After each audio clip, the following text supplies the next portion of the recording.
Leyland compare ಮಾಡಿದ್ರೆ ಇದು ಈಚೂರು ghat section road ನಲ್ಲೆಲ್ಲ ತುಂಬಾ ಪಿಕಪ್ ಜಾಸ್ತಿ. ಮತ್ತೆ ಜನರಿಗೆ ಒಂದು ಚೂರು ಜಂಪ್ ಆಗ್ಲಿ ಏನು ಗೊತ್ತಾಗುದಿಲ್ಲ ಘಾಟ್ ಸೆಕ್ಷನ್. ಹೌದು, ಇಲ್ಲಿ ನಾವು ನೀರು ತುಂಬಿಸುದು ಸಾಧಾರಣ ಒಂದು 150 ಲೀಟರ್ ನೀರ್ ಕೆಪಾಸಿಟಿ ಇದೆ ಇದರಲ್ಲಿ. ಸ್ಪೆಷಾಲಿಟಿ ಮೇಡಮ್, ಇದು ಐಶರ್ 13.5 ಚರ್ಚಿ ಉದ್ದ ಗಾಡಿ. ಮತ್ತೆ ಇದರಲ್ಲಿ ವಾಶ್ರೂಮ್ ಇದೆ, ಎಲ್ಲ ಲೇಡೀಸಿಗೆಲ್ಲ ಅನುಕೂಲ ಆಗುವಾಗೆ. ಸಿಟಿ ಒಂದು 500 ಜನ ಕೆಲಸ ಮಾಡ್ತಾರೆ ಕಂಪ್ನಿಯಲ್ಲಿ. ಮತ್ತೆ ಅನ್ನ ಕೊಡುವಂತ ದೇವ್ರವರು. ರಾತ್ರಿ ಪೂರ್ತಿ ನೀವು ಆರಾಮ್ಸೆ ಒಂದು ರೀಡಿಂಗ್ ಲೈಟ್ ಅನ್ನ ಹಾಕೊಂಡು ಪರೀಕ್ಷೆಗೆ ಸಿದ್ಧತೆಯನ್ನ ಮಾಡ್ಕೊಂಡು ಈ ಒಂದು ಬಸ್ ಅಲ್ಲಿ ಪ್ರಯಾಣ ಮಾಡಬಹುದು. ಇದು ಒಂದು ಟ್ಯಾಂಕಿಗೆ ಹೋಗ್ತದೆ, ಟ್ಯಾಂಕಿಗೆ ಅದು ಬಯೋ, ಅದು ಎಲ್ಲೂ ರೋಡಲ್ಲಿ ಎಲ್ಲೂ ಬೀಳುವುದಿಲ್ಲ, ಬಯೋ ಆಗುದು.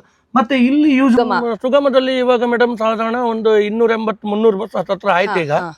ಇನ್ನು ಮತ್ತೆ ಬರ್ತಾ ಹೋಗ್ತದೆ ಮುಂದೆ ಸುಗಮ APM ಎಲ್ಲ ಹೊಸ ಮಾಡೆಲ್ ಗಾಡಿಗಳು ಬರ್ತಾ ಇದೆ. ಅಂತ ಹೇಳಿದ್ರೆ ಬಯೋ ಟಾಯ್ಲೆಟ್ ಬಸ್ ಇನ್ನು ಕೂಡ ಎಕ್ಸ್ಪೆಕ್ಟ್ ಮಾಡಬಹುದು ನಾವು. ಅಲ್ಲಿ ಪ್ಯಾಸೆಂಜರ್ ಅಂದ್ಮೇಲೆ ಈಗ ಬಹಳ ಹೊತ್ತು ಕಾಯಿಸ್ಲಿಕ್ಕೆ ಆಗುದಿಲ್ಲ. ವಾಶ್ರೂಮ್ ಅಂದ್ಮೇಲೆ ಹೆಚ್ಚಂದ್ರೆ ಒಂದು 5 ರಿಂದ 10 ನಿಮಿಷ ಎಲ್ಲೋ ಒಂದ್ ಕಡೆ ಜಾಗ.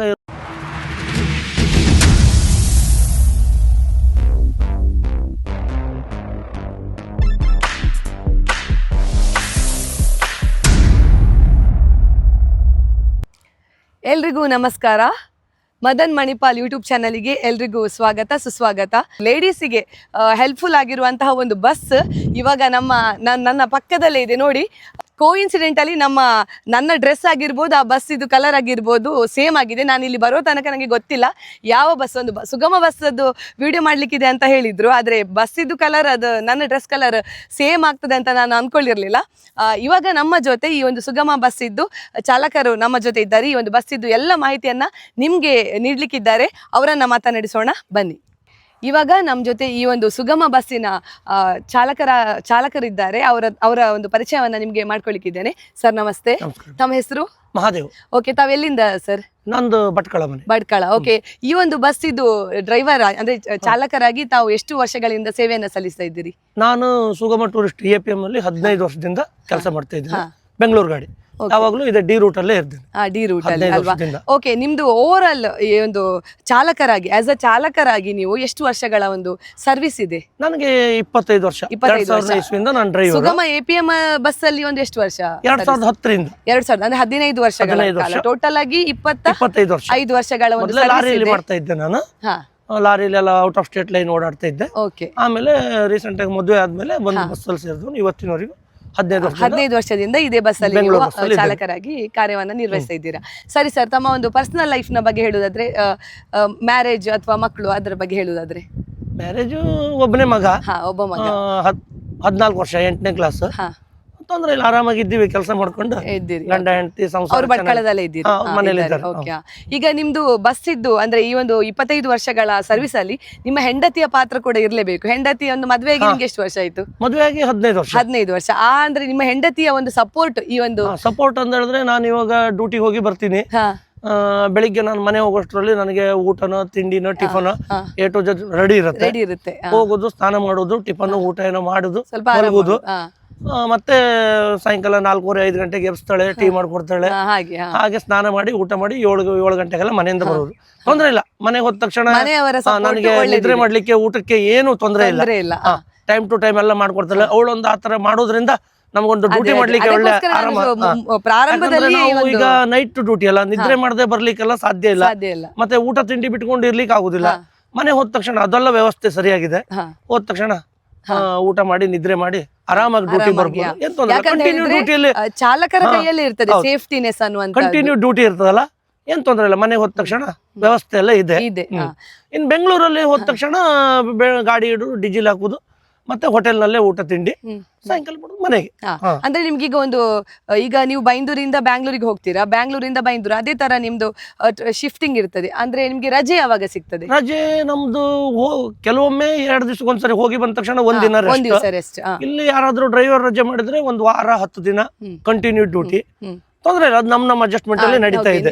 ನಿಮ್ಮ ಅನುಕೂಲಕ್ಕೆ ತಕ್ಕ ಹಾಗೆ ಕೊಡ್ತಾ ಇರ್ತಾರೆ. ಬೇಕಾದ್ರೆ ನಮ್ಗೆ ಈಗ 1 4 ದಿನ ರಜೆ ಬೇಕಂದ್ರೆ ನಾವೇ ಅಡ್ಜಸ್ಟ್ಮೆಂಟ್ ಮಾಡಿ ಮಾಡ್ತೀರಿ. ಮತ್ತೆ ಕಂಟಿನ್ಯೂ ಆಗಿ ಡ್ಯೂಟಿ ಮಾಡ್ಬೋದು. ಓಕೆ, ಹಾಗಾದ್ರೆ ನಿಮ್ಮ ಮನೆಯವರ ಸಪೋರ್ಟ್ ಒಳ್ಳೇದೇ ಇದೆ. ಯಾಕಂತ ಹೇಳಿದ್ರೆ ನಾವು ಚಾಲಕರಾಗಿರುವಾಗ ಸೇಫ್ಟಿನೆಸ್ ಇಂಪಾರ್ಟೆಂಟ್. ನಮ್ಮ ಎಂತ ಹೇಳ್ತೇವೆ, ಮಾನಸಿಕ ಮಂಡೆ ಬಿಸಿ ಇರಬಾರ್ದು ಡ್ಯೂಟಿ ಬರುವಾಗ, ಹೌದೌದು. ಅವೆಲ್ಲ ಏನ್ ತೊಂದ್ರೆ ಇಲ್ಲ. ಓಕೆ ಓಕೆ, ಅದಿರ್ಲಿ ಸರ್. ಹಾಗಾದ್ರೆ ಈ ಇನ್ನೊಂದು ಇನ್ಫಾರ್ಮೇಶನ್ ನಂಗೆ ಬೇಕಿತ್ತು. ಎಂತ ಹೇಳಿದ್ರೆ, ಉಡುಪಿಯಲ್ಲಿ ಈಗ ಬೈಂದೂರು ಟು ಬ್ಯಾಂಗ್ಳೂರ್, ಬ್ಯಾಂಗ್ಳೂರ್ ಟು ಬೈಂದೂರು ಹೇಳ್ತೀರಾ, ಉಡುಪಿಯಲ್ಲಿ ಈ ಒಂದು ಬಸ್ ಎಷ್ಟು ಗಂಟೆಗೆ ಅಂದ್ರೆ ಬೆಳಿಗ್ಗೆ ರಾತ್ರಿ ಈ ಕಡೆಯಿಂದ ಹೋಗುವಾಗ ಬೈಂದೂರಿಂದ ಹೊರಡುವಾಗ 10:15 ಉಡುಪಿ, 10:15 ಬಂದ್ರೆ 10:30 ಬಿಡ್ತೀವಿ ನಾವು. ಪ್ಯಾಸೆಂಜರ್ ಎಲ್ಲ ಬಂದ ತಕ್ಷಣ ಬಿಡ್ತೀವಿ. ಬೆಳಿಗ್ಗೆ 7 ಗಂಟೆಗೆಲ್ಲ ಮೆಜೆಸ್ಟಿಕ್ ಹೋಗಿ ಆಮೇಲೆ 8 ಗಂಟೆಗೆಲ್ಲ ನಮ್ಮ last stop Bannerghatta Gottigere parking ತಲುಪ್ತೀವಿ. ಹಾಗಾದ್ರೆ ಉಡುಪಿಗೆ 10:15 ಉಡುಪಿಗೆ ಈ ಒಂದು ಬಸ್ ರಾತ್ರಿಗೆ ಬರ್ತದೆ. ಬ್ಯಾಂಗ್ಳೂರ್ ಮೆಜೆಸ್ಟಿಕ್ ರೀಚ್ ಆಗುವಾಗ 7 ಗಂಟೆಗೆ, 6:30-7 ಗಂಟೆ. ಓಕೆ, ಹಾಗಾದ್ರೆ ನಂಗೆ ಹೇಳಿ ಸರ್, ಇದು ಈಗ ಬಸ್ ಬಂದು ಎಷ್ಟು ಟೈಮ್ ಆಯ್ತು? ಅಂದ್ರೆ ಹೊಸ ಬಸ್ ಅಲ್ಲ? ಹೊಸ ಬಸ್ ಎಷ್ಟು ಟೈಮ್ ಆಯ್ತು? ಜನವರಿ 14ನೇ ತಾರೀಕು ಬಂದಿರೋದು ಸಾವ್ಕಾರ ಮನೆ ಹತ್ರ. ಓಕೆ, ಆಮೇಲೆ ಫೆಬ್ರವರಿ 2ನೇ ತಾರೀಕಿಗೆ ಓಪನ್ ಮಾಡಿರೋದು ಫಸ್ಟ್. ಇದಕ್ಕಿಂತ ಮೊದಲು ನೀವು ಯಾವ ಬಸ್ ಅಲ್ಲಿ ಇದ್ರೆ? ಅಂದ್ರೆ ಸುಗಮ APM ಡಿ ಗಾಡಿ. ಇದನ್ನೀಗ ನೀವು ಹೊಸದಾಗಿ ಅದನ್ನ ತೆಗೆದು ಬೇರೆ ರೂಟ್ ಟ್ರಾನ್ಸ್ಫಾರ್ಮೇಶನ್ ಮಾಡಿದೀರಾ ಅಲ್ವಾ? ಇದಕ್ಕೆ ಹೊಸ ಗಾಡಿ ಕೊಟ್ಟು. Okay okay okay. ಈ ಗಾಡಿಯ ಸ್ಪೆಷಾಲಿಟಿ ಏನಾದ್ರು ಹೇಳ್ಬೋದು? ಸ್ಪೆಷಾಲಿಟಿ ಮೇಡಮ್, ಇದು ಐಶರ್ 13.5 ಚರ್ಚಿ ಉದ್ದ ಗಾಡಿ. ಮತ್ತೆ ಇದರಲ್ಲಿ ವಾಶ್ರೂಮ್ ಇದೆ, ಎಲ್ಲ ಲೇಡೀಸಿಗೆಲ್ಲ ಅನುಕೂಲ ಆಗುವಾಗೆ. ಸಿಟಿಯಲ್ಲಿ ಘಾಟ್ ಸೆಕ್ಷನ್ ಅಲ್ಲೆಲ್ಲ, ಯಾಕಂದ್ರೆ ಈಗ ಶುಗರ್ ಪೇಷಂಟ್ ಇರ್ತಾರೆ, ಮತ್ತೆ ಪ್ರೆಗ್ನೆಂಟ್ ಇರೋರು ಇರ್ತಾರೆ, ಅವರಿಗೆಲ್ಲ ತೊಂದರೆ ಆಗಬಾರ್ದಲ್ಲ, ಅನುಕೂಲಕ್ಕೆ ವಾಶ್ರೂಮ್ ಮಾಡಿಸಿದ್ದಾರೆ. ಅದು ಒಳ್ಳೆ ಜನಗಳಿಗೆ ಒಳ್ಳೆ ಅನುಕೂಲ ಆಗಿದೆ. ಬನ್ನಿ ಅದನ್ನೆಲ್ಲ ತೋರಿಸ್ತೀನಿ. ನನಗೆ ನೀವು ವಾಶ್ರೂಮ್ ಅಂತ ಹೇಳುವಾಗ ನನ್ನ ಒಂದು ಕಾಲೇಜ್ ಡೇಸ್ ನೆನಪಾಯ್ತು. ಎಂತ ಹೇಳಿದ್ರೆ, ನಾನು ಉಡುಪಿಯಿಂದ ಬ್ಯಾಂಗ್ಳೂರಿಗೆ ಎಜುಕೇಶನ್ MBA ಮಾಡ್ತಿರ್ಬೇಕಾದ್ರೆ ನನ್ನ ಅಮ್ಮನನ್ನ ಕರ್ಕೊಂಡು ನಾನು ಬ್ಯಾಂಗ್ಳೂರಿಗೆ ಹೋಗಿದ್ದೆ. ಹೋಗುವಂತಹ ಸಮಯದಲ್ಲಿ ನನ್ನ ಅಮ್ಮನಿಗೆ ಮಿಡಲ್ ರೋಡ್ ಅಲ್ಲಿ, ಅಂದ್ರೆ ಅವರಿಗೆ ವಾಶ್ರೂಮ್ಗೆ ಹೋಗುವ ಒಂದು ಸಿಚುವೇಶನ್ ಕ್ರಿಯೇಟ್ ಆಯ್ತು. ಆ ಸಿಚುವೇಶನ್ ಅಲ್ಲಿ ನನ್ಗೆ ಅಂದ್ರೆ ಡ್ರೈವರ್ ಹತ್ರ ಹೋಗಿ ಕೇಳಲಿಕ್ಕೆ ಸರಿ ಆಗ್ಲಿಲ್ಲ. ಅಮ್ಮ ಹೇಳ್ತಾ ಇದ್ರು, ವಾಶ್ರೂಮ್ ಹೋಗ್ಬೇಕಂತ. ಸೊ ಅಮ್ಮನೇ ಹೋಗಿ ಪಾಪ ಡ್ರೈವರ್ ಹತ್ರ ಕೇಳಿ ವಾಶ್ರೂಮ್ಗೆ ನಿಲ್ಲಿಸಿದ್ದಾರೆ. ಸೊ ಈ ತರ ಯಾರಾದ್ರೂ ನಿಮ್ಗೆ ಪ್ಯಾಸೆಂಜರ್ಸ್ ಕೇಳಿದ್ರೆ ನಿಮ್ಗೆ ಡಿಸ್ಟರ್ಬ್ ಆಗ್ತದಲ್ವಾ? ಅಂದ್ರೆ ಡಿಸ್ಟರ್ಬ್ ಆಗ್ತದೆ, ಆದ್ರೆ ಲೇಡೀಸ್ ಅಂದ್ಮೇಲೆ ನಾವು ಅವ್ರಿಗೆ ಸಹಕರಿಸ್ಬೇಕು. ಪ್ಯಾಸೆಂಜರ್ ಅಂದ್ಮೇಲೆ ಈಗ ಬಹಳ ಹೊತ್ತು ಕಾಯಿಸ್ಲಿಕ್ಕೆ ಆಗುದಿಲ್ಲ. ವಾಶ್ರೂಮ್ ಅಂದ್ಮೇಲೆ ಪ್ಯಾಸೆಂಜರ್ ಅಂದ್ಮೇಲೆ ಈಗ ಬಹಳ ಹೊತ್ತು ಕಾಯಿಸ್ಲಿಕ್ಕೆ ಆಗುದಿಲ್ಲ. ವಾಶ್ರೂಮ್ ಅಂದ್ಮೇಲೆ ಹೆಚ್ಚಂದ್ರೆ ಒಂದು 5 ರಿಂದ 10 ನಿಮಿಷ ಎಲ್ಲೋ ಒಂದ್ ಕಡೆ ಜಾಗ ಇರುವಲ್ಲಿ, ಒಳ್ಳೆ ಪ್ಲೇಸ್ ಇರುವಲ್ಲಿ, ಸೇಫ್ಟಿ ಇರುವಲ್ಲಿ ನಿಲ್ಲಿಸಿ ಲೇಡೀಸ್ ಬಿಡ್ಬೇಕು. ಯಾಕಂತ ಹೇಳಿದ್ರೆ ಇಲ್ಲ ಅಂದ್ರೆ ತಪ್ಪಾಗುತ್ತೆ. ಘಾಟ್ ಸೆಕ್ಷನ್ ಅಲ್ಲಿ ಆದ್ರೂ ಒಂದು 15 ನಿಮಿಷ ವೇಟ್ ಮಾಡಬಹುದು. ಅದಕ್ಕಿಂತ ಜಾಸ್ತಿ ಲೇಡೀಸ್ ಆಗಲ್ಲ. ನಾವು ಅನುಕೂಲ ಮಾಡಿ ಕೊಡ್ಲೇಬೇಕು. ಬಂದಂತ ಪ್ಯಾಸೆಂಜರ್ಗೆ ಹಣ ಕೊಟ್ಟು ಬಂದಿರ್ತಾರೆ, ಮತ್ತೆ ಅವ್ರನ್ನ ನಾವು ಬಹಳ ಆರೋಗ್ಯದ ದೃಷ್ಟಿಯಿಂದ ಕೂಡ ನಾವು ನೋಡ್ಕೊಳ್ಬೇಕಾಗ್ತದೆ. ಹಾಗಿರುವಾಗ ಈ ಬಸ್ ಅಂತಹ ಒಂದು ಎಲ್ಲ ಲೇಡೀಸಿಗೂ ಆಗಿರ್ಬೋದು, ಯಾರಿಗಾಗಿರ್ಬೋದು, ಪ್ರೆಗ್ನೆಂಟ್ ಆಗಿರ್ಬೋದು ಅಥವಾ ಶುಗರ್ ಪೇಷಂಟ್ ಅವರಿಗೆ ಅಂತ ಹೇಳಿದ್ರೆ ಅದೆಲ್ಲ ಕಂಟ್ರೋಲ್ ಮಾಡ್ಲಿಕ್ಕೆ ಆಗುದಿಲ್ಲ. ಸೊ ಅವರಿಗೆಲ್ಲ ಈ ಒಂದು ಬಸ್ ಅನುಕೂಲ ಇದೆ. ಹಾಗಾದ್ರೆ ಬನ್ನಿ ಸರ್, ನೋಡುವ ಈ ಬಸ್ ಒಳಗೆ ಏನೆಲ್ಲ ಫೆಸಿಲಿಟಿ ಇದೆ ಅಂತ ತೋರಿಸ್ಕೊಡಿ. ಇವಾಗ ನಾವು APM ಸುಗಮ APM ಬಸ್ ನ ಒಳಗಡೆ ಬಂದಿದ್ದೇವೆ. ಒಳಗಡೆ ಬರುವ ಹಾಗೇನೆ ಸ್ಟೆಪ್ಸ್ ಹತ್ರನೇ ನಾವು ನೋಡ್ಬೋದು ವಾಶ್ರೂಮ್ ಫೆಸಿಲಿಟಿ ಇದೆ ನೋಡಿ. ವಾಶ್ರೂಮ್ ಫೆಸಿಲಿಟಿ, ವಾಶ್ ಬೇಸಿನ್ ಕೂಡ ಇದೆ, ಕಮೋಡ್ ಕೂಡ ಇದೆ. ಬಹಳಷ್ಟು ಒಂದು ಸುಸಜ್ಜಿತವಾಗಿ ಇದೆ ಅಂತ ಹೇಳ್ಬೋದು. ಕಂಫರ್ಟ್ ಆಗಿದೆ. ಬಸ್ಸಲ್ಲಿ ಇರುವುದೇ ಕಡಿಮೆ ಅಂಥದ್ರಲ್ಲಿ ಒಂದು ಒಳ್ಳೆ ಸುಸಜ್ಜಿತವಾಗಿ ಲೈಟಿಂಗ್ಸ್ ಆಗಿರ್ಬೋದು, ಅದು ಎಕ್ಸಿಟ್ ಫ್ಯಾನ್ ಆಗಿರ್ಬೋದು, ನೀರಿನ ವ್ಯವಸ್ಥೆ ಆಗಿರ್ಬೋದು, ಅಥವಾ ಕ್ಲೀನ್ಲಿನೆಸ್ ಆಗಿರ್ಬೋದು, ಎಲ್ಲವೂ ಕೂಡ ಬಾರಿ ಚಂದ ಇದೆ. ಹೇಳುದಾದ್ರೆ ಸರ್, ಇಲ್ಲಿ ಕಮೋಡ್ ಇದೆ ಮೇಡಮ್. ಇಲ್ಲಿ ಓಕೆ ಓಕೆ ಓಕೆ.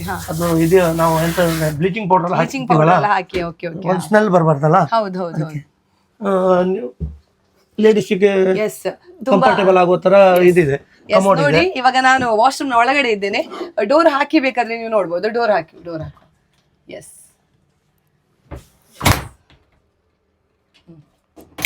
ಯಾವುದೇ ತರದ ತೊಂದರೆ ಇಲ್ಲ, ಸೇಫ್ಟಿ ಆಗಿದೆ ಲೇಡೀಸ್ಗೆ. ಅದು ಸಫೋಕೇಶನ್ ಯಾವ ಕೂಡ ಫೀಲ್ ಆಗುದಿಲ್ಲ. ಒಂಥರ ಓಪನ್ನೆಸ್ ಕೂಡ ನಮ್ಗೆ ಈ ಒಂದು ಬಸ್ ನಲ್ಲಿ ಕಾಣ ಸಿಗ್ಲಿಕ್ಕೆ ಇದೆ. ಹಾಗಾಗಿ ನಾವು ಆರಾಮ್ಸೆ ಕುತ್ಕೊಂಡು ಈ ಒಂದು ವಾಶ್ರೂಮ್ ಅನ್ನ ಯೂಸ್ ಮಾಡಬಹುದು. ನೀರಿನ ವ್ಯವಸ್ಥೆ ಇದೆ. ನೀರಿನ ವ್ಯವಸ್ಥೆ ಕೂಡ ತುಂಬಾ ಚೆನ್ನಾಗಿದೆ ಇದರಲ್ಲಿ. ಇದು ಒಂದು ಟ್ಯಾಂಕಿಗೆ ಹೋಗ್ತದೆ, ಟ್ಯಾಂಕಿಗೆ ಅದು ಬಯೋ, ಅದು ಎಲ್ಲೂ ರೋಡಲ್ಲಿ ಎಲ್ಲೂ ಬೀಳುವುದಿಲ್ಲ, ಬಯೋ ಆಗುದು. ಮತ್ತೆ ಇಲ್ಲಿ ಯೂಸ್ ಮಾಡಿದಂತ ನೀರು, ಈ ಬೇಸಿನ್ ನಲ್ಲಿ ಯೂಸ್ ಮಾಡಿದಂತ ನೀರು ಒಂದು ಟ್ಯಾಂಕಿಗೆ ಹೋಗುದು, ಅದನ್ನ ಡಿಸ್ಪೋಸ್ ಮಾಡ್ತೀರಾ. ಅದು ಕೂಡ ಅದು ಬಯೋ. ಇದ್ರಲ್ಲಿರುವಂತ ಎಲ್ಲವೂ ಕೂಡ ಸ್ಟೋರ್ ಆಗ್ತದೆ. ಅದು ಬಯೋ, ಇದು ನೀವು ಅದನ್ನ ಡಿಸ್ಪೋಸ್ ಮಾಡ್ತೀರಾ. ಓಕೆ, ಸೊ ಇದು ಬಯೋ ಟಾಯ್ಲೆಟ್, ಇದು ವಿಶೇಷತೆ ಅಲ್ವಾ? Okay sir. ನೋಡಿ ಒಂದು ಚೂರು ಸ್ಮೆಲ್ ಗಿಲ್ ಏನು ಇಲ್ಲ, ಏನು ಇಲ್ಲ, ಕ್ಲೀನ್ ಆಗಿದೆ. ಇವಾಗ ಬಯೋ ಟಾಯ್ಲೆಟ್ ಅನ್ನ ನೀವು ನೋಡ್ಕೊಂಡು ಬಂದ್ರಿ. ಇವಾಗ ಸ್ಲೀಪಿಂಗ್ ಅರೇಂಜ್ಮೆಂಟ್, ಇದು ಬಸ್ ಅಲ್ಲಿ ಸ್ಲೀಪರ್ ಎಲ್ಲ ಸೀಟ್ ಕೂಡ ಅರೇಂಜ್ ಆಗಿದೆ.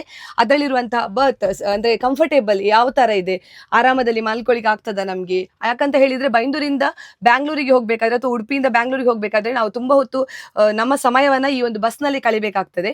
ಆ ಒಂದು ಕಳೆಯುವಂತಹ ಸಮಯ ನಮ್ಗೆ ಕಂಫರ್ಟಬಲ್ ಆಗಿದ್ರೆ ಮಾತ್ರ ಆ ಒಂದು ಬಸ್ ಅಲ್ಲಿ ಟ್ರಾವೆಲ್ ಮಾಡುವಂತ ನಮ್ಗೆ ಇನ್ನೊಮ್ಮೆ ಮನಸ್ಸಾಗ್ತದೆ. ಹಾಗಾಗಿ ಇದ್ರಲ್ಲಿರುವಂತ ಕಂಫರ್ಟೇಬಲ್ ನ ಬಗ್ಗೆ ನಾವು ಚಾಲಕರ ಹತ್ರ ಕೇಳುವ. ಮೇಡಮ್, ಇದು ಸ್ಲೀಪರ್ ಬಂದು 5.5 ಅಡಿ ಉದ್ದ ಇದೆ. 5.5 ಎಷ್ಟು ಈಗ ಉದ್ದ ಇದ್ದವರಾದ್ರೂ ಮಲಗಬಹುದು. ಲೇಡೀಸ್ ಎಲ್ಲ ಆರಾಮ್ಸೆ 5 ಅಡಿ ಇರ್ತಾರೆ, ಜೆಂಟ್ಸ್ 5.5 ಅಡಿ ಇರ್ತಾರೆ. ಯಾವ್ದೇ ತರದ್ದು ಇದಾಗುದಿಲ್ಲ, ಯಾಕಂದ್ರೆ ಕಂಫರ್ಟೇಬಲ್ ಇದೆ, ಉದ್ದ ಲೆಂತ್ ಎಲ್ಲ ಇದೆ. ಲಗೇಜ್ ಇಟ್ಕೊಳ್ಳಿಕ್ಕೆಲ್ಲ ಸ್ಟ್ಯಾಂಡ್ ಇದೆ, ನೀರ್ ಇಟ್ಕೊಳ್ಳಿಕ್ಕೆ ಮೊಬೈಲ್ ಚಾರ್ಜರ್ ಇದೆ, ರೀಡಿಂಗ್ ಲೈಟ್ ಇದೆ, ಮತ್ತೆ ಎಲ್ಲ ಕಂಫರ್ಟೇಬಲ್ ಇದೆ. ಇದು ಸ್ಕ್ರೀನ್ ಗಿನೆಲ್ಲ ನೋಡಿ, ಒಳ್ಳೆ ಕ್ವಾಲಿಟಿ ಸ್ಕ್ರೀನ್ ಹಾಕಿದ್ದಾರೆ. ಒಂದು ಚೂರು ಏನು ಡಿಸ್ಟರ್ಬೆನ್ಸ್ ಇಲ್ಲ ಅಂತ ಹೇಳಿದ್ರೆ ನೀವು ಎಕ್ಸಾಮಿಗೆ ಹೋಗ್ತಿರಂತಾದ್ರೆ ಅಂದ್ರೆ ಹೇಳಿದ್ರೆ ಉಡುಪಿಯಿಂದ ಬ್ಯಾಂಗ್ಳೂರಿಗೆ ಅಥವಾ ನೀವು ಎಕ್ಸಾಮ್ ಪರ್ಪಸ್ ಗೆ ಪರೀಕ್ಷೆಯ ಒಂದು ಕಾರಣಗಳಿಂದ ಹೋಗ್ತಾ ಇದ್ದೀರಾ ಅಂತ ಹೇಳಿದ್ರೆ ರಾತ್ರಿ ಪೂರ್ತಿ ನೀವು ಆರಾಮ್ಸೆ ಒಂದು ರೀಡಿಂಗ್ ಲೈಟ್ ಅನ್ನ ಹಾಕೊಂಡು ನಿಮ್ಮ ಪರೀಕ್ಷೆಗೆ ಸಿದ್ಧತೆಯನ್ನ ಮಾಡ್ಕೊಂಡು ಈ ಒಂದು ಬಸ್ ಅಲ್ಲಿ ಪ್ರಯಾಣ ಮಾಡಬಹುದು ಅನ್ನುವಂಥದ್ದು ಇಂಪಾರ್ಟೆಂಟ್. ಓಕೆ, ಹಾಗಾದ್ರೆ ಸರ್ ಈ ಒಂದು ಬಸ್ಸಿನಲ್ಲಿ ಟೋಟಲ್ ಎಷ್ಟು ಸ್ಲೀಪರ್ ಸೀಟ್ಸ್ ಇದೆ? 36 ಸೀಟ್ ಇದೆ ಮೇಡಮ್. 36 ಸೀಟ್. ಇದು ಐಶರ್ 13.5. ಇದು ಲಾಂಗ್ ಚೆಸ್ಸಿ. ಟಾಯ್ಲೆಟ್ ಬಂದಿರೋದ್ರಿಂದ ಆಕ್ಚುಲಿ 38 ಸೀಟ್, ಟಾಯ್ಲೆಟ್ ಬಂದಿರೋದ್ರಿಂದ 36 ಬರ್ತಿದೆ. 36. ಮತ್ತೆ ಗಾಡಿ ಒಂದು ಚೂರು ಜಂಪ್ ಇಲ್ಲ. ಇದು ವೀರಾ ಪ್ರೀಮಿಯಂ ಬಾಡಿ, ಇದು ಒಳ್ಳೆ ಕ್ವಾಲಿಟಿ ಬಾಡಿ. ಗಾಡಿ ಒಂದು ಚೂರು ಸೌಂಡ್ ಇಲ್ಲ, ಸೌಂಡ್ಲೆಸ್, ಯಾವುದೇ ಒಂದು ಡಿಸ್ಟರ್ಬೆನ್ಸ್ ಇಲ್ಲ ನಾವು ಟ್ರಾವೆಲ್ ಮಾಡ್ಬೇಕಾದ್ರೆ ಅಲ್ವಾ. ತುಂಬಾ ಕಂಫರ್ಟೇಬಲ್ ಇದೆ. ಲಾಸ್ಟ್ ಸೀಟ್ ಸಹ ಜಂಪ್ ಇಲ್ಲ, ಲಾಸ್ಟ್ ಸೀಟ್ ಅಲ್ಲಿ ಕೂಡ ಜಂಪ್ ಇಲ್ಲ. ನೋಡುವ, ಒಮ್ಮೆ ನಾವು ಇದೇ ಬಸ್ ಅಲ್ಲಿ ನೆಕ್ಸ್ಟ್ ಟೈಮ್ ಟ್ರಾವೆಲ್ ಮಾಡ್ಲಿಕ್ಕಿದ್ದೇವೆ. ಆ ಟ್ರಾವೆಲ್ ವ್ಲಾಗ್ ಅನ್ನು ಕೂಡ ನಾವು ನಮ್ಮ ಒಂದು ಯೂಟ್ಯೂಬ್ ಚಾನಲ್ ಅಲ್ಲಿ ಅಪ್ಲೋಡ್ ಮಾಡ್ತೇವೆ. ಇವಾಗ ನಾವು ಬಸ್ ಇದ್ದು ಹೊರಗಡೆ ಬಂದಿದ್ದೇವೆ ನೋಡಿ. ಇಲ್ಲಿ ಲೆಫ್ಟ್ ಸೈಡ್ ಅಲ್ಲಿ ನೀವು ನೋಡಿ, ಇಲ್ಲಿ ಲಗೇಜ್ ಎಲ್ಲ ಎಕ್ಸ್ಟ್ರಾ ಲಗೇಜಸ್ ಎಲ್ಲ ಇದ್ರೆ ಪ್ಯಾಸೆಂಜರ್ ಲಗೇಜ್ ಇಡ್ಲಿಕ್ಕೆ ವಿಶಾಲವಾದ ಒಂದು ಜಾಗನೇ ಇದೆ. ಅದೇ ರೀತಿ ನೀವು ಇಲ್ಲಿ ನೋಡ್ಬೋದು. ಇಲ್ಲಿ ನೋಡಿದ್ರೆ ನೀವು ಅವಾಗಲೇ ಬಯೋ ಟಾಯ್ಲೆಟ್ ನೋಡ್ಕೊಂಡು ಬಂದಿರಲ್ಲ, ಅದಕ್ಕೆ ಒಂದು ನೀರಿನ ವ್ಯವಸ್ಥೆ ಇಲ್ಲಿಂದಲೇ ಈ ಟ್ಯಾಂಕ್ ಇಂದಲೇ ನಿಮ್ಗೆ ಆ ಒಂದು ಕಮೋಡಿಗಾಗಿರ್ಬೋದು, ವಾಶ್ ಬೇಸಿನಿಗಾಗಿರ್ಬೋದು, ನೀರಿನ ವ್ಯವಸ್ಥೆ ಇಲ್ಲಿಂದಲೇ ಹೋಗ್ತದೆ ಅಲ್ವಾ? ಹೌದು, ಇಲ್ಲಿ ನಾವು ನೀರು ತುಂಬಿಸುದು ಸಾಧಾರಣ ಒಂದು 150 ಲೀಟರ್ ನೀರ್ ಕೆಪಾಸಿಟಿ ಇದೆ ಇದರಲ್ಲಿ ತುಂಬಿಸಿದ್ರೆ ಆಮೇಲೆ ನಾವು ಅಲ್ಲಿ ಒಳಗಡೆ ಬಟನ್ ಆನ್ ಮಾಡಿದ್ರೆ ಮೋಟರ್ ಇಂದ ನಾವು ಅಲ್ಲಿ ಒಳಗಡೆ ಕಮೋಡಿಗೆ ಬೇಸಿನಿಗೆ ಎಲ್ಲ ನೀರು ಬರ್ತದೆ. ನೀರಿನ ಸಮಸ್ಯೆ ಏನೂ ಇಲ್ಲ. ಸಾಧಾರಣಕ್ಕೆ ಹೋಗುವಾಗ ಒಂದು 35 ಜನ ಪ್ಯಾಸೆಂಜರ್, ಬರುವಾಗ ಒಂದು 35 ಪ್ಯಾಸೆಂಜರ್, ಒಬ್ಬೊಬ್ರು 3 ಸಲ ಹೋಗ್ಬೋದು, ಏನು ತೊಂದರೆ ಆಗುದಿಲ್ಲ. ನೀರಿಗೆ ಅಷ್ಟು ನೀರು ಸ್ಟಾಕ್ ಇರ್ತದೆ. ಇವಾಗ ನಾವು ಬಸ್ಸಿನ ಬಲಬದಿಯಲ್ಲಿ ಇದ್ದೇವೆ. ಈ ಬಲಬದಿಯಲ್ಲಿ ನೋಡ್ಬೋದು ನೀವು, ಆ ಟಾಯ್ಲೆಟ್ ಇಂದ ಬರುವಂತಹ ವೇಸ್ಟ್ ಏನಿದೆಯಾ ಅವೆಲ್ಲವೂ ಬಂದು ಈ ಒಂದು ಸಿಸ್ಟಮ್ ಏನಿದೆಯಾ ಇಲ್ಲಿ ಸ್ಟೋರ್ ಆಗುತ್ತೆ ಅಲ್ವಾ ಸರ್? ಹೌದೌದು. ಓಕೆ, ಇದು ಸ್ಟೋರ್ ಆಗುತ್ತೆ ಅಂತ ಹೇಳಿದ್ರೆ ಈಗ ಒಳಗಡೆ ಬಾತ್ರೂಮ್ ಪ್ಲಾಟ್ಫಾರ್ಮ್ ನಲ್ಲಿ ಬಿದ್ದ ನೀರು ಮತ್ತೆ ಬೇಸಿನ್ ನಲ್ಲಿ ಬಿದ್ದ ನೀರು ಈ ಟ್ಯಾಂಕಿಲಿ ಬಂದು ಸ್ಟೋರ್ ಆಗ್ತದೆ. ಅದನ್ನ ನಾವು ಮತ್ತೆ ಎಲ್ಲೂ ಜನರಿಗೆ ತೊಂದರೆ ಆಗಬಾರ್ದು ಅಂತ ಹೇಳಿ ಎಲ್ಲೂ ರೋಡಲ್ಲಿ ಬಿಡುವುದಿಲ್ಲ. ಬಂದು ಪಾರ್ಕಿಂಗ್ ಪ್ಲೇಸ್ ಅಲ್ಲಿ ಅಥವಾ ಘಾಟ್ ಸೆಕ್ಷನ್ ಎಲ್ಲರೂ ನಿಲ್ಸದಲ್ಲಿ ಡಿಸ್ಪೋಸ್ ಮಾಡ್ತೀವಿ. ಅದು ನೀರು ಖಾಲಿ ನೀರು ಯೂರಿನ್ ಮತ್ತೆ ವೇಸ್ಟೇಜ್ ಇದೆಯಲ್ಲ, ಆ ಕಡೆ ಒಂದು ಟ್ಯಾಂಕಿ ಇದೆ ಇಲ್ಲಿ ಇದ್ರ ಪಕ್ಕದಲ್ಲಿ, ಅದರಲ್ಲೇ ಬಂದು ಅದು ಬಯೋ ಅದೆಲ್ಲ ಬರ್ನ್ ಆಗಿ ಹೋಗ್ತದೆ. ಅದರಿಂದ ಏನು ಜನರಿಗೆ ಏನು ತೊಂದರೆ ಇಲ್ಲ. ರೋಡಲ್ಲಿ ಓಡಾಡುವ ಡಿಸ್ಪ್ಯಾಚ್ ಮಾಡೋದ ಗಾಡಿ ಪಾರ್ಕಿಂಗ್ ಪ್ಲೇಸ್ ಅಲ್ಲಿ ಓಪನ್ ಮಾಡಿ ಅದರದ್ದೇ ಒಂದು ಸ್ಥಳಾವಕಾಶ ಇದೆ, ಅಲ್ಲಿ ಬಿಟ್ಟು ಬಿಡುವುದು, ಮತ್ತೇನು ಪ್ರಾಬ್ಲಮ್ ಇಲ್ಲ. ಇದು ವೇಸ್ಟೇಜ್ ನೀರು ಬಿಡ್ಬೋದು, ಎಲ್ಲೂ ಬಿಡ್ಬೋದು, ಕೈ ತೊಳೆದ ನೀರು ಆ ನೀರು ಅದು. ಆಮೇಲೆ ಇದು ಪೂರ ಅದು ಬಯೋ ಆಗಿ ಸುಟ್ಟು ಬರ್ನ್ ಆಗಿ ಹೋಗುದು. ಈ ಒಂದು ಸಿಸ್ಟಮ್ ಅಲ್ಲಿ ಸುಟ್ಟು ಬರ್ನ್ ಅದು ಗಾಡಿಗೆ AdBlue ಅಂತ ಹೇಳಿದ್ರೆ ಈಗ BS6 ಗಾಡಿ ಹೊಸ ಗಾಡಿಗಳಿಗೆಲ್ಲ ಈ ಹೊಗೆ ಹೊರಗಡೆ ಹೋಗುದಿಲ್ಲ. ಈ AdBlue ಅನ್ನುವಂಥದ್ದು ಯೂರಿಯಾ, ಅದು ಸೈಲೆನ್ಸರ್ ನಲ್ಲಿ ಒಳಗಡೆ ಸ್ಪ್ರೇ ಆಗ್ತದೆ.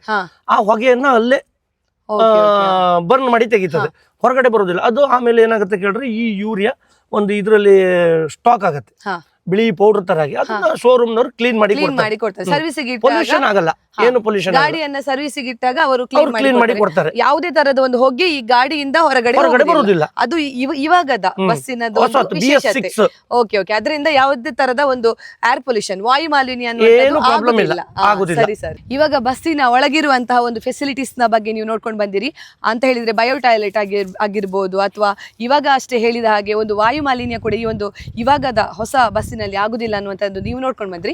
ಅದೇ ರೀತಿ ಇವಾಗ ನಾವು ಚಾಲಕರ ಹತ್ರ ಇನ್ನೊಂದು ಪ್ರಶ್ನೆಯನ್ನು ಕೇಳಲಿಕ್ಕಿದ್ವಿ. ಅದೊಂದು ಇಂಟ್ರೆಸ್ಟಿಂಗ್ ಕ್ವಶನ್. ಏನಂತ ಹೇಳಿದ್ರೆ, ಇವಾಗ ಒಂದಷ್ಟು ಕಂಪನಿಗಳಿವೆ, ಭಾರತ್ ಬೆನ್ಸ್ ಆಗಿರ್ಬೋದು, ಈಚರ್ ಆಗಿರ್ಬೋದು, ಟಾಟಾ ಆಗಿರ್ಬೋದು, ಯಾವುದೇ ಒಂದು ಬಸ್ ಆಗಿರ್ಬೋದು, ಕಂಪನಿ ಆಗಿರ್ಬೋದು, ಅದರಲ್ಲಿ ತಮಗೆ ಇಷ್ಟವಾಗಿರುವಂತ ಒಂದು ಕಂಪನಿ ಹೇಳ್ಬೋದು ಸರ್? ಮೇಡಮ್ ಅವರೇ, ನಾವು ಮೊದಲಿಂದ ಲೈಲ್ಯಾಂಡ್ ಓಡಿಸ್ತಾ ಇದ್ವು. ಒಂದು 13-12 ವರ್ಷ ಲೈಲ್ಯಾಂಡ್ ಓಡಿಸಿದೆ. ಈಗ ರೀಸೆಂಟಾಗಿ ಸಾವುಕಾರು 2022ರಲ್ಲಿ ಈಚರ್ ತಂದ್ರು ಫಸ್ಟಿಗೆ.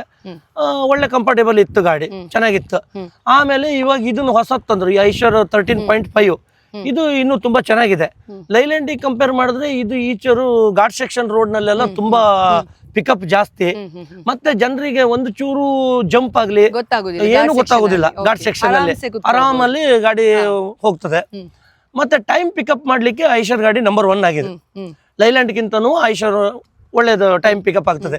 ಸಿಟಿಯಲ್ಲಿ ಒಂದ್ ಸ್ವಲ್ಪ ಪ್ರಾಬ್ಲಮ್, ಯಾಕಂದ್ರೆ ಇದು ಒಂದೇ ಗೇರ್ ಅಲ್ಲಿ ಹೋಗ್ಬೇಕು.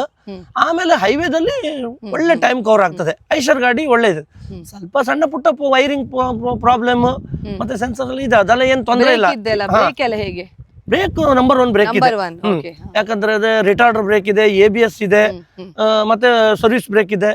ಬ್ರೇಕ್ ಇಂದಲ್ಲ ಏನ್ ಪ್ರಾಬ್ಲಮ್ ಇಲ್ಲ. ಗಾಡಿ ಓಡಿಸ್ಲಿಕ್ಕೆ ಜನರಿಗೆ ಕಂಫರ್ಟೇಬಲ್ ಐಶರ್ ಗಾಡಿ ಒಳ್ಳೇದಿದೆ. ಇವಾಗ ಕೇಳ್ಕೊಂಡ್ ಬಂದ್ರಿ, ಈಚರ್ ನಿಮ್ ಪ್ರಕಾರ ಈಚರ್ ಒಳ್ಳೆ ಕಂಪನಿ ಅಂತ ನೀವು ಹೇಳ್ತೀರಾ. ಇರ್ಲಿ ಸರ್, ಇನ್ನೊಂದು ಕ್ವಶನ್ ಇದ್ರೆ ಅಂತ ಹೇಳಿದ್ರೆ, ಇವಾಗ ಪ್ಯಾಸೆಂಜರ್ಸ್ ಪಿಕಪ್ ಪಾಯಿಂಟ್ ಅಲ್ಲಿ ಲೇಟ್ ಆಗಿ ಬರ್ತಾರೆ. ಲೇಟ್ ಆಗಿ ಬಂದ್ರೆ ಅಂದ್ರೆ ನಿಮ್ಗೆ ಆ ಒಂದು ಟೈಮ್ ಅನ್ನು ಮ್ಯಾನೇಜ್ ಮಾಡ್ಲಿಕ್ಕೆ ಆಗ್ತದ? ನೀವು ವೇಟ್ ಮಾಡ್ತೀರಾ? ಅದ್ರ ಬಗ್ಗೆ ನಾನು ಏನ್ ಹೇಳ್ತೀನಿ ಅಂತ ಹೇಳಿದ್ರೆ, ಈಗ ಅವರು ಪ್ಯಾಸೆಂಜರ್ಸ್ ಪಾಪ ಕೆಲಸ ಮುಗಿಸಿ ಬರುವಾಗ, ಅವರು ಬಸ್ ಹಿಡಿದು ಆಟೋ ಹಿಡಿದು ಬರುವಾಗ ಒಂದು 5-10 ನಿಮಿಷ ಲೇಟ್ ಆಗುತ್ತೆ.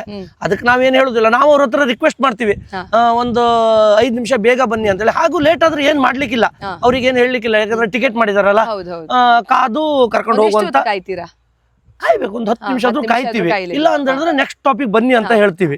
ಯಾಕಂದ್ರೆ ಹಂಗ್ ಬಿಟ್ಟು ಹೋಗ್ಲಿಕ್ಕೆ ಆಗುದಿಲ್ಲ. ಲೇಡೀಸ್ ಇರ್ತಾರೆ, ದೂರಿಂದ ಬರ್ಬೇಕಾಗಿರ್ತದೆ. 10 ನಿಮಿಷ ಕಾದು ಕರ್ಕೊಂಡು ಹೋಗ್ತೀವಿ. ಮತ್ತೆ ಅದನ್ನ ನಾವು ಲೈನ್ ನಲ್ಲಿ ಟೈಮ್ ಪಿಕಪ್ ಮಾಡಿ ಅವ್ರಿಗೆ ಆನ್ ಟೈಮ್ ಅಲ್ಲಿ ಬಿಡ್ತೀವಿ.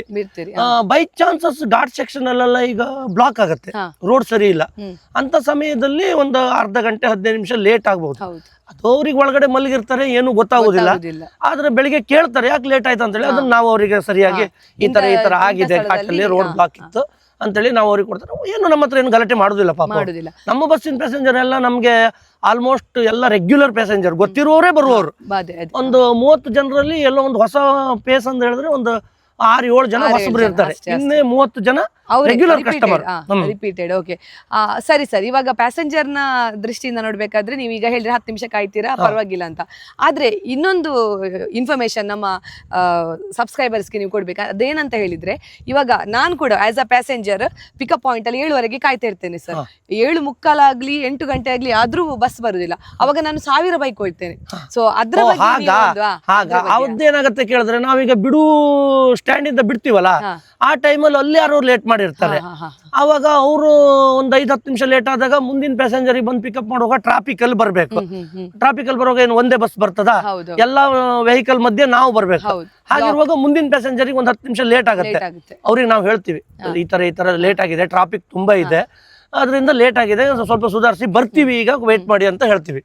ಆಯ್ತಾ, ಏನ್ ತೊಂದರೆ ಇಲ್ಲ. ನಮ್ಮ ಪ್ಯಾಸೆಂಜರ್ ಯಾರು ಆತರ ಗಲಾಟೆಗೆ ಯೂಸ್ ಮಾಡುವಂತ ಯಾರಿಲ್ಲ. ಯಾಕಂದ್ರೆ ಸೌತ್ ಕೇಂದ್ರ ಪ್ಯಾಸೆಂಜರ್ ಹೊಸದಾಗಿ ಟ್ರಾವೆಲ್ ಮಾಡೋರಿಗೆ ಈ ಒಂದು ಮಾಹಿತಿ, ಅವರು ಬೇಕಂತಲೇ ತಡ ಮಾಡಲ್ಲ, ಪಿಕಪ್ ಪಾಯಿಂಟ್ ಗೆ ಬರ್ಲಿಕ್ಕೆ ಲೇಟ್ ಮಾಡುದಿಲ್ಲ. ಈ ತರ ಕಾರಣಗಳಿಂದ ಒಂದು ಲೇಟ್ ಆಗುತ್ತೆ, 5 ನಿಮಿಷ ಆಗುತ್ತೆ, ಏನ್ ಮಾಡ್ಲಿಕ್ಕೆ ಆಗುದಿಲ್ಲ. ಅವರು ವೇಟ್ ಮಾಡ್ತಾರೆ, ನಾವು ವೇಟ್ ಮಾಡ್ತೀವಿ. ಯಾಕಂದ್ರೆ ಪ್ಯಾಸೆಂಜರಿಗಾಗಿ ಇರೋ ಬಸ್ ಅಲ್ಲ. ಹೌದು. ಓಕೆ, ಇವಾಗ ಎಲ್ಲ ಮಾಹಿತಿಗಳನ್ನ ಕೇಳ್ಕೊಂಡು ಬಂದಿರಾ. ಇವಾಗ ನಮ್ಮ ಒಂದು ಮದನ್ ಮಣಿಪಾಲ್ ಯೂಟ್ಯೂಬ್ ಚಾನೆಲ್ನ ಬಗ್ಗೆ ನಿಮ್ಮ ಅನಿಸಿಕೆಯನ್ನು ಹೇಳ್ಬೋದಾ ಸರ್? ಅವರು ಈಗ ಬಂದು ನಮ್ಮನ್ನ ಇಂಟ್ರೊಡ್ಯೂಸ್ ಮಾಡಿ ವಿಡಿಯೋ ಮಾಡಿ ಬಸ್ಸಿನ ಬಗ್ಗೆ ಎಲ್ಲ ಇದ್ರ ಬಗ್ಗೆನೂ ಜನಗಳಿಗೆ ತಲುಪಿಸ್ತಾ ಇದ್ದಾರೆ. ತುಂಬಾ ಧನ್ಯವಾದ.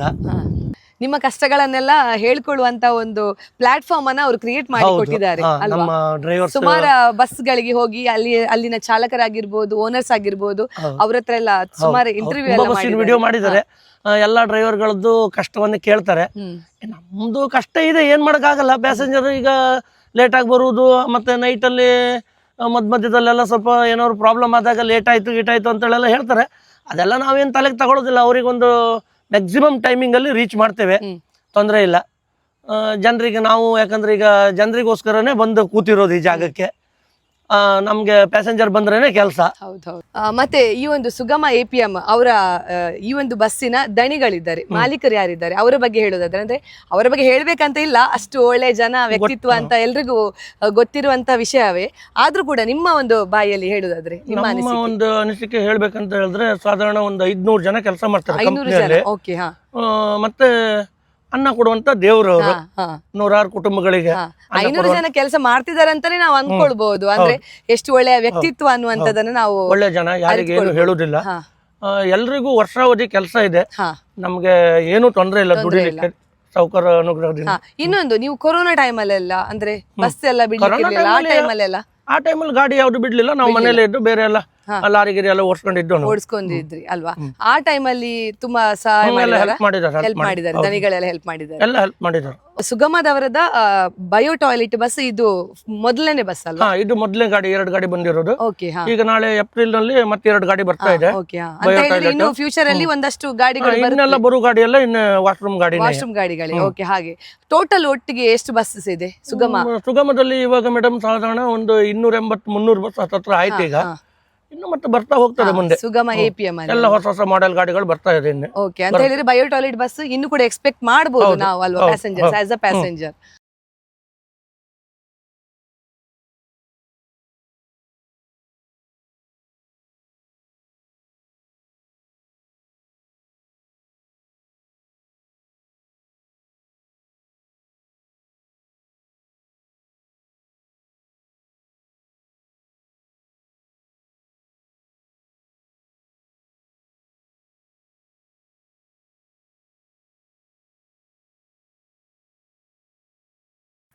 ಇದಾಗಿತ್ತು ಸುಗಮ APM ಬಸ್ಸಿನ ಒಂದು ಮಾಹಿತಿ.